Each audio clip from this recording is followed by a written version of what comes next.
It's week 13, and we're chasing that green. Week 13 fantasy football start sits. I'm Chris. I'm Matt. I'm Tom. That was a good one. That was a good one. That was probably my best one yet. But we're not going to harp on that. No funny business, because someone in the comments said 20 minutes into the video and they're just starting the start sits now. So no funny business. We're just going to get right into it. Generationally hating. I'm kind of on that guy's side, though. That's pretty fucking crazy. Look, tonight, I'm going to be honest, all of us want to get there. So, Yeah. All right. You guys know how it works. A quarterback, running back, wide receiver. We're each going to give one start and one sit of the week. Tight end, we're just giving a start. We don't do tight end sits because that is no fun. Okay. My quarterback start of the week. We just talked about him on the full podcast. Go check that out if you haven't already. It's CJ, in my notes, MF Stroud. No data or anything here. The Jags defense sucks, and it's a prime bounce back spot for CJ Stroud and those Texans. Simple as that. yeah, I mean, mine's pretty simple, too. It's Russell Wilson against the Cincinnati defense, who's allowed the third most points to opposing quarterbacks in fantasy football. I expect a big game from Russ. This one's probably going to have to be at least decently high scoring, you would think. So I'm going to go with Russell Wilson. Plug him into my lineup and feel decently confident.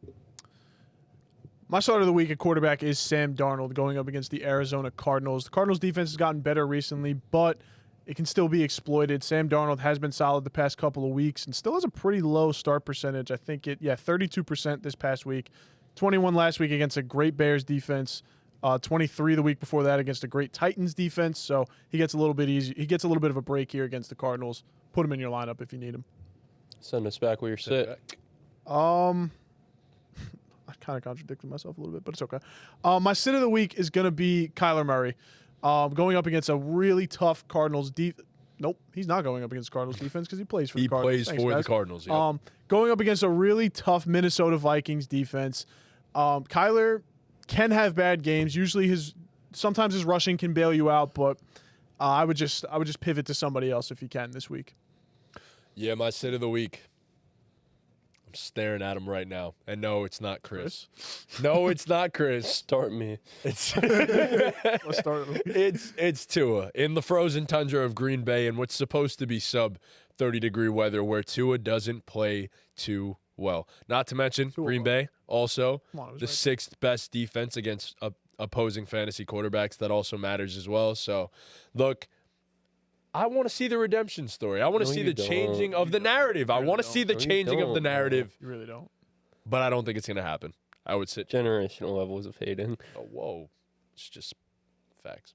My sit of the week is going to be Jared Goff. The Chicago Bears defense, they allow the second fewest points per game to quarterbacks. And like I said on the full podcast, the Bears are so due. They are so due. I predicted the Bears to win the game. By that logic, Jared Goff can't have a good game if the Bears want to win. So I'm sticking to my guns, sitting Jared Goff. There's just better options out there, too. Just overall, even if the Bears don't go out and win this game, the Bears defense is solid. They're getting worse and worse as the weeks go on, but they're still a really damn good defense. So I think you could find a better streaming option out there than Jared Goff. They get ran on a little bit, so especially it's going to run that rock. Yeah, for sure. Sorry, I had to pivot my running back start of the week. So let me just... Sorry, buddy. No, it's okay. It's better this way anyway. My running back start of the week, it's going to be my boy, a guy who changed my life, Mr. Bucky Irving. He had 26 points last week. He had 12 carries for 87 yards and a tug, 6 out of 6 receptions for another 64 yards. This is the first time since Rachaad White's rookie year that he didn't see like 30-something% of... the backfield share in terms of targets. Bucky Irving, he took the job. Yeah. And he ran with it. Literally. Todd Bowles. Todd Bowles is the head coach. Yep. Todd Bowles said last week after the bye, he said, look, like Bucky Irving's earned more touches. This is still a three-headed, snake. We're going to go with the hot hand, but Bucky Irving's the hot hand. This guy's one of the more elusive backs in the league. You can't tackle him. He's amongst the league leaders in missed tackles forced, and he's not up there with those guys in terms of overall touches and carries. Like, he's doing this on limited workload for the course of the season. Bucky is unleashed, and he goes up against a pretty pedestrian Panthers run defense. So it's time. Worse than pedestrian. Yeah, it's time. Bucky Irving's here. Ride him into the sunset. Yeah, I mean, shout out to the lead blocker of the year, too, and Baker Mayfield. Of course, he gets it done, too. So They're calling for Bobby Okereke's captain patch after that. Oh, God, that's... Wow. It's really that bad right now in New York, Fun I'm times, not going to fun lie. times. Also, I'm just going to mention, there was a person in our comments, like, a few weeks ago that said to us, like, we're going to start these guys anyway. Like, so that's the only reason I said, like, let's not go with Joe Mixon, so someone can't really say, oh, I was planning on starting that guy anyway. So I think Bucky Irving's a great start. Rest of Bro, season they're going as to well. shit on us regardless, bro. You're so right. No matter what so we do, right. they're going to shit on us. Yeah, at least you in can the turn around and comments. be like, see, I told you should have started Joe Mixon. That's a great point. I tell him Sid Jordan Addison, he has the best game of his career. Can't win doing this. So. I told him to sit Jacoby Myers. He cooked as well. So, yeah, it happens to the best of us. Told him sit Anthony Richardson last week. Let's go. Hell yeah. Yeah. Forgot who my quarterback was. Yo, but Anthony Richardson saved my life in fantasy football starts. It's my GOAT, bro. I was actually thinking of putting him as a start of the week this week, but I thought better of it. Speaking of in that game, actually, my running back start of the week is Ramondre Stevenson. Number one, teams that go up against the Detroit Lions, they lose the next week. Because Detroit's such a physical football team, it's going to take a toll on them. I think it's a bounce-back game for Ramondre after having such a poor performance this week in fantasy football against the team that allows the 5th most fantasy points to opposing running backs. I think Ramondre has a good one. I'm hoping for a bounce-back. My running back start of the week is going to be Jaylen Warren. I think he's taken over the job in the Steelers' backfield. The Bengals' run defense isn't that bad in terms of fantasy. I think it's about middle of the pack in terms of points given up to the running back position. But any game the Bengals are in has shootout potential. I want as many pieces of this game as I can get. If Jaylen Warren can rip off a touch, I think he has a good chance to rip off a touchdown in this game. And he's been getting more and more work and producing more and more as the weeks have gone on. So I like him in this divisional I love matchup. that pick, Tom. Thank you. I love it too. Send it back, sits. Yep. My running back sits. Well, yeah, my running back sits of the week are going to be the Commanders' backfield. Brian Robinson got hurt this past week. I don't know what his status is as far as playing on Sunday, but they're going up against a tough Tennessee Titans defense that just held Joe Mixon in check. Right? Did he have a good game? No. He No. did not have a Yeah, good they game. just held Joe Mixon in check, who is one of the better running backs in football. And if Brian Robinson is still out there getting limited work, taking it from Eckler, I don't like Eckler in this game either. They're going to need a touchdown to salvage the day, and I'm just going to stay away from it if I can. Yeah, my generational levels of hating this season continue. My running back sit of the week is DeAndre Swift. Slowly but surely, Swift is starting to lose a lot of snaps to Roschon Johnson, and with that, touches as well. So DeAndre Swift is my sit for 2 reasons. That, and number 2, nobody scores fantasy points at the running back position against the Detroit Lions. It's that simple. Yeah. My running back sit of the week, it's going to be James Conner. The Vikings, they're a pass funnel, right? Yeah. They're a pass funnel. They stop the run at a high clip. They allow the second fewest PPR points to running backs per game. And their last 3 games, some notable running backs they've held in check. Their last 4 games, actually. 4 games. DeAndre Swift, they held to 2.3 yards per carry. Tony Pollard, 1.7. Travis Etienne actually ran for 4 yards per carry against them. And Jonathan Taylor, 3.7. So they've held some high-level, highly respected backs in And check. Travis Etienne. Yeah. And Travis Etienne in check these past few weeks. They're a great run defense, and like I said, we see it in their stats. They allow a lot of points to quarterbacks and wide receivers. Which leads you into? Which leads me into That's my paying attention right there. which leads me into my wide receiver start of the week. It has to be time. It has to be. It has to be time. It just has I'm to be with you. time. We have to hop in the Maserati. We have to take a ride, go on the highway, windows down, Start, windows down. music seatbelts on. blasting. He's projected There's outside good. of the top 30 for like his points this week. That's crazy. It's not happening. How This is the mighty the have week. fallen. It's like 12.7 on my. I have him in ESPN. How the He's mighty have projected fallen, bro. This is a week, and like I said, the Vikings allow the second most PPR points to game against wide receivers. That's my notes. Vikings allow a lot of points to wide receivers, and it's just Hop bleeping in the time. Maserati. It's just bleeping It's time. just bleeping time. We just need it. Maserati Marv. Hell Hop yeah. in the Marv. I'm with you. Hop in the Maserati, not hop in the Marv. That'd be weird. Yeah, I'm going to go with one of my guys. Putting on for all of us out here. It's Ladd McConkey. Ladd has been balling. Looks to be Justin Herbert's number one and only target, might I add, that can actually hold onto a football. And not only that, he goes against the Atlanta Falcons defense, which just loves to let wide receivers catch passes, score touchdowns, and do whatever the hell they want on a football team. On a football field. So Ladd is an easy start for me as the number one target for the best quarterback in the league. Love it. I traded Ladd for TJ Hawkinson last week because Ladd's just like kind of riding my bench in this league. And through 3/4 of the game last week, I was like, why the fuck did I do that? And then TJ Hawkinson just caught a bunch of passes for a bunch of yards. And I was like, we're so back, baby. I know ball. I knew I did. Speaking of that, my start of the week at wide receiver is going to be Keenan Allen. 15 targets last week, 9 for 86 and a touchdown. Listen, I know it's ugly, but I feel like we're at that point in the season where it's ugly. Like, you got guys on bye, you got guys that are injured, guys who aren't working out. You're asking some tough questions. You're trying to make a playoff push.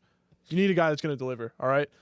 And going up against that wagon of a team that is the Detroit Lions, like you said, you can't run on the Lions. You're not going to run on the Lions. You have to throw the ball.